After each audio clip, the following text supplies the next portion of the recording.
Петю Киров е земеделски производител от района на Каварна. Той стопанисва 10 000 декара и отглежда 150 млечни крави Холщайн. Развива и търговия с фермерски и биопродукти. Въпреки тежката ситуация в земеделието, той твърди, че не е на загуба.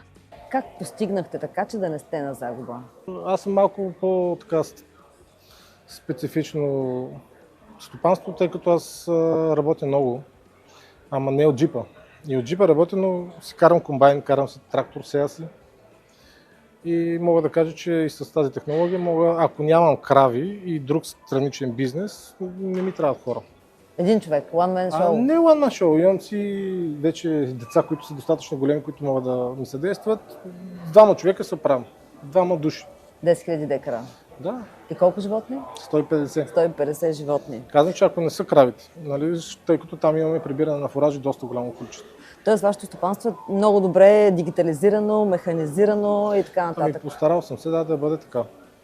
Умни технологии, дигитални. Да, имам 9 проекта. Осъществени, изпълнени, платени.